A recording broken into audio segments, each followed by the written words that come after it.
Halo, Hai. bukan selamat hari Jumat lagi. Gue suka kadang-kadang lupa. Soalnya kita di Random Jumat tuh lama banget soalnya. Dan sekarang ini adalah Indonesia. Indonesia. Logonya keluar ya, Nur? Iya. Yang merah itu sih. Podcast tentang Indonesia ya. Iya, bersama Kita dua orang ngomongin nerd bersama ini dua lah. orang nerd ini. Saya Harnas. Saya Irfan Kalteria. Iya.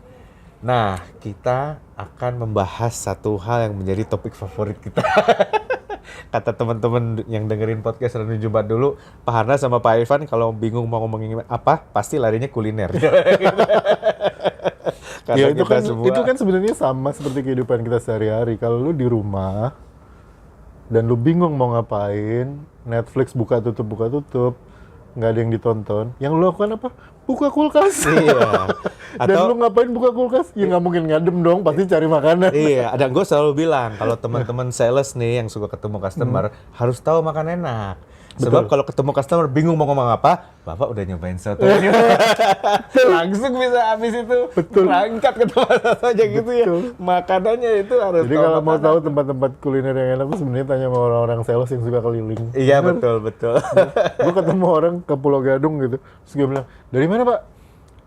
Nanya ke gue gitu, terus bilang, oh dari ini ada pabrik farmasi gitu. Gue bilang, terus dia bilang, oh Bapak tahu Pak, di seberangnya itu ke sebelah kiri sedikit ada tukang soto enak. Kenapa nggak bilang?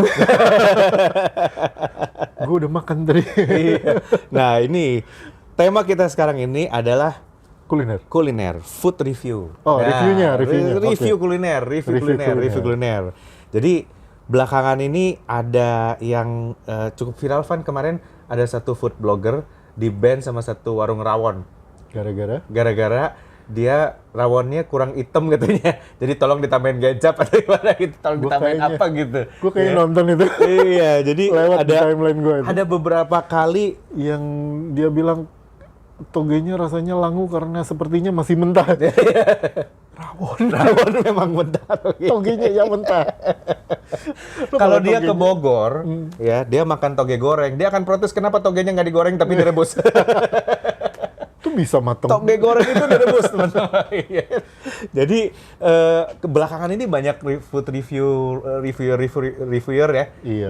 yang apa namanya membahas terutama kuliner Indonesia nih, Van. Iya.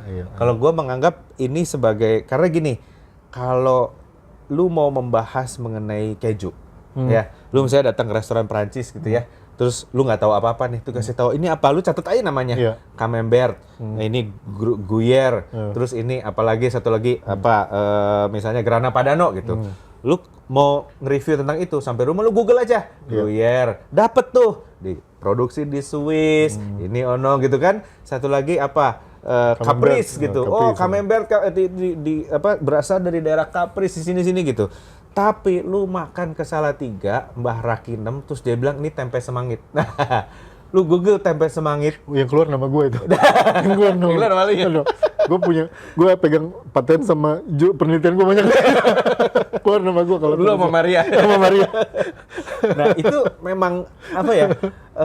Gue harus akuin resource-nya agak susah. Iya, benar. Resource-nya agak susah. Lu cari resource tentang petis sih setengah mati. Iya, resource-nya itu karena makanan barat tuh lebih gampang dicari gitu kan. Iya, mereka lebih terdokumentasi lah. Lebih terdokumentasi gitu. Sehingga ada beberapa misalnya bahkan di internet, di Google nih, kalau teman-teman food blogger mesti hati-hati.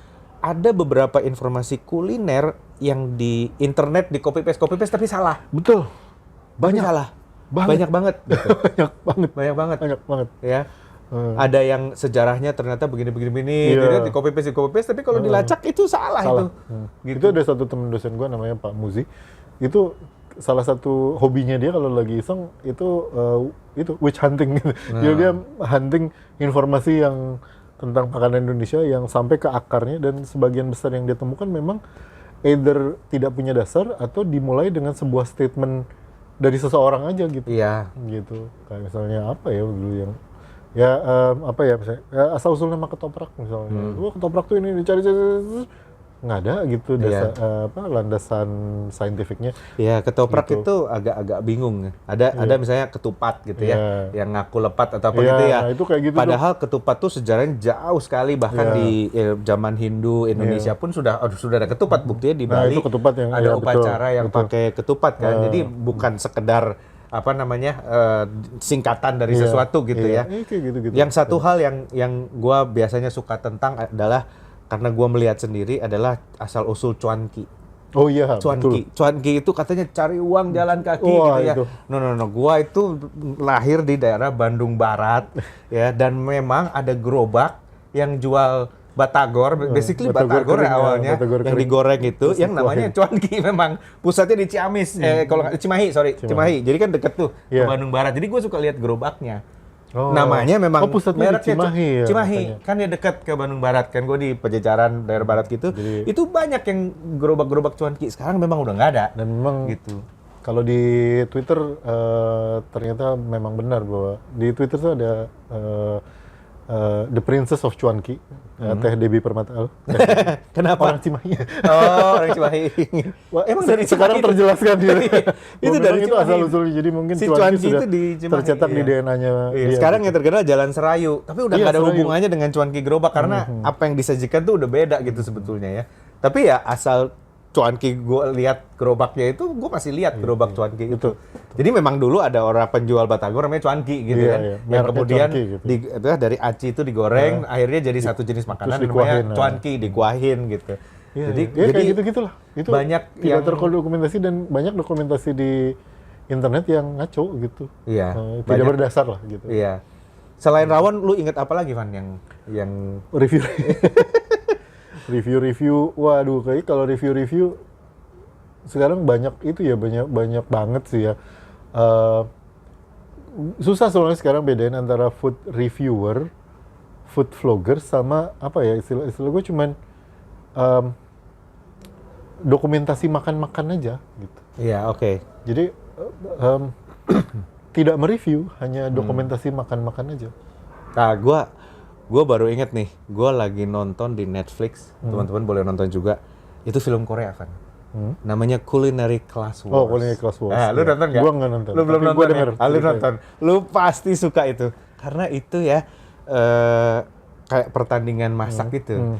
Tapi dari, kalau di Indonesia contohnya adalah chef-chef golongan Om William Wongso gitu ya. Chef Ragil, dilawan sama kokinya Soto Bokoran. Yang apa namanya, kokinya gado-gado bonbin gitu kan, sama-sama bikin gado-gado kan, seru kan gitu. Dan itu yang menarik ya menurut gua ya di situ adalah cara penilaian itu Asia banget. Asia banget itu adalah gini, the first adalah taste, dia bilang, rasa dulu. Jadi si juri itu nggak lihat plating, matanya ditutup terus disuapin up gitu. Terus dia lihat ini enak gak gitu. Itu kan Asia banget. Kalau orang bule nggak mungkin, ya, Pasti kuliner visual. barat itu pasti visual dulu. Kalau ini nggak visual, kalau itu rasanya nggak, kan juri cuma 2. Kalau rasanya nggak ada yang menang, baru dia visual gitu. Itu menurut gue sangat Asia sekali, karena kita kalau makan kan makan dulu gitu ya. Dan yang lucu, kita secara visual jelek emang. iya, secara visual kita jelek emang. Dan yang lucu, chef-chef itu punya gaya masing-masing kan. Jadi semua itu 2 Michelin star, jurinya 3 Michelin star. Di Korea cuma ada 1 chef yang 3 Michelin star gitu. Dan salah satu yang calon pemenang ya waktu itu adalah kokinya sekolah masak TK. Oke. Jadi si ibu itu masak kokinya TK gitu ya. Tapi dia berusaha supaya anak-anak suka makanan dia. Di serve sama ini Michelin star 3, dia makan, dia bilang gila, ini enak banget gitu ya. Tapi itu membuktikan bahwa kalau kita makan ya, orang Asia itu memang selalu makan dulu. Iya. Rasa dulu gitu loh. Jadi kalau teman-teman mau nge-review makanan gitu ya, pengalaman lidahnya ini mesti dipertajam dulu gitu. Iya, nah itu yang gue bilang tadi. Sekarang itu yang banyak terjadi adalah dokumentasi makan-makan, bukan mereview. Bahkan tidak menceritakan yang dia makan itu rasanya bagaimana. Itu kan jadi masalah, karena gini, wah gila, ini bebek enak banget, bebek gorengnya enak banget, empuk. ya semua orang jual bebek goreng ya empuk. Kalau alat enggak dia, juga, Van. kalau alat dia nggak lama tutup gitu. Terus ini kalau dia sampai terkenal orang datang dia pasti empuk gitu. Gue pernah ya, zaman gue di Kerawang, itu kan ada warung pecel lele tenda itu. Gue dari Bandung terus pindah ke Kerawang tinggal sendiri. Seumur hidup nggak pernah gue makan pecel lele tenda gitu ya. Terus gue masuklah ke pecel lele tenda itu. Terus pesan apa? Ada ayam bosen, ada bebek goreng. Gue belilah bebeknya. Keras ya kayak batu. Tapi pas gue makan di Surabaya, bebek goreng Gagerak Surabaya Malang itu, kok empuk ya? Gue itu ini kenapa keras? It's very common lah, itu pasti standar feature lah gitu ya. Kalau lu makan bebek ya dia harus empuk gitu. Kalau lu makan bakso kuahnya harus panas gitu. But it's not something yang lu review gitu kan kayak, wah ini enak kuahnya panas banget seger. Ya bakso. Kuahnya panas. Kecuali lu beli es kelapa gitu. Jadi dia mendokumentasi makan-makan saja karena kalau gue lihat salah satunya tuntutan durasi, bukan tuntutan frekuensi kan. Lu review itu mesti cepat sekarang. Jadi lu nggak in-depth gitu, nggak ya bahkan sederhana sekali yang lo bilang pengalaman rasa pada saat makan saja itu jadi nggak ke review gitu. Bahkan kayak iya ini asinnya asin kayak gimana, gurih nggak, perlu dikecapin lagi nggak, perlu disambelin lagi nggak. Itu gue pernah, itu aja nggak kebahas gitu. Gue pernah dapat komentar yang menarik nih. Lagi makan gitu ya bareng sama teman-teman. Kebetulan waktu itu di Bali. Terus, ayo makan ya makan. Kalau gue makan tuh, terus gue kan akan menganalisa dulu nih. Ini apa ya? Rasanya apa gitu. Gue ini lama. Terus teman gue komentar, oh kalau orang kuliner begini ya kalau makan. Dia udah habis setengah, gue masih mikir ini apa gitu ya. Jadi apa namanya, sebenarnya gini loh, di Culinary Wars itu, kalau teman-teman food blogger nih ya, kan food bloggernya diserang nih sekarang gitu kan. Kita mau membela food blogger nih, memang susah nih. Makanan Indonesia itu memang nggak gampang di review gitu ya. Karena sama seperti acara Culinary Wars tadi, lu harus bisa menerjemahkan apa yang lu makan. Gitu loh. Ya, lu harus begitu lu makan, lu nggak ngelihat nih bentuknya lu makan, lu harus tahu ini jeruk nipis apa ya gitu ya. Ini antara soto Banjar sama soto Semarang.